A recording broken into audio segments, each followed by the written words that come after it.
Hello hi welcome to cooking with mridula.blogspot.com. మీ సలహాలు సూచనలు పంపాల్సిన నా ఈమెయిల్ అడ్రస్ reddy.mridula@gmail.com. మీ కామెంట్స్ని నా బ్లాగ్ కుకింగ్ విత్ మృదులాలో కూడా పోస్ట్ చేయొచ్చు. ఈరోజు మనము షాంటరల్ మష్రూమ్స్ కర్రీ రెసిపీ చూద్దాము. దీనికి కావాల్సిన పదార్థాలు: ఒక మీడియం సైజ్ కప్ షాంటరల్ మష్రూమ్స్. వీటి టెక్స్చరు కొంచెం చికెన్లా ఉంటుంది. వండిన తర్వాత చికెన్ కర్రీ ఫీలింగ్ వస్తుంది. సో చికెన్ అంటే బాగా ఇష్టపడే వాళ్ళు దీన్ని ఇంకా ఇష్టపడతారు.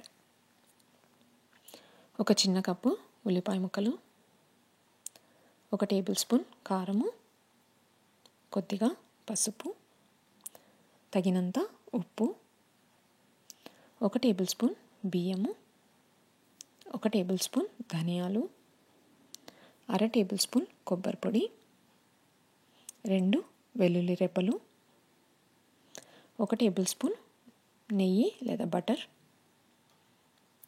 కొద్దిగా కరివేపాకు, 2 ఎండుమిరపకాయలు, 1/2 టేబుల్ స్పూన్ ఆవాలు, 1/2 టేబుల్ స్పూన్ జీలకర్ర,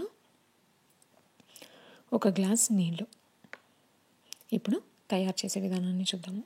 ముందుగా ఒక ప్యాన్లోకి మష్రూమ్ ముక్కలు, ఉల్లిపాయ ముక్కలు, కారం, పసుపు, ఉప్పు, తగినన్ని నీళ్లు వేసి బాగా కలిపి 10 నిమిషాల పాటు ఉడికించాలి. ఈలోపు స్టవ్ ఆన్ చేసి ప్యాన్ పెట్టి బియ్యం ఒక టేబుల్ స్పూన్ బియ్యాన్ని దోరగా డ్రై రోస్ట్ చేసుకోవాలి. ఇప్పుడు ఈ బియ్యము, ధనియాలు, కొబ్బరి పొడి, వెల్లుల్లి వేసి మెత్తని పౌడర్ లాగా గ్రైండ్ చేసి పెట్టుకోవాలి. మష్రూమ్స్ ఉడికాక ఈ మిశ్రమాన్ని మనం గ్రైండ్ చేసి పెట్టుకున్న డ్రై పౌడర్ని కర్రీలో వేసి బాగా కలిపి ఇంకో 2 నిమిషాలు ఉడికించి స్టవ్ ఆఫ్ చేయాలి. ఇప్పుడు మళ్ళీ స్టవ్ ఆన్ చేసి ప్యాన్ పెట్టి నెయ్యి లేదా బటర్ వేయాలి. అది వేడయ్యాక ఎండుమిరపకాయలు, కరివేపాకు, ఆవాలు, జీలకర్ర వేసి తాలింపు పెట్టాలి.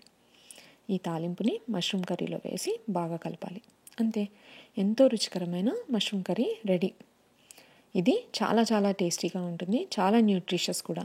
విటమిన్ డి కంటెంట్ చాలా ఎక్కువగా ఉంటుంది. ఈ రెసిపీ మీకు నచ్చిందని అనుకుంటున్నాను. ఇంకో రెసిపీతో మళ్ళీ కలుద్దాం. అంతవరకు సెలవు.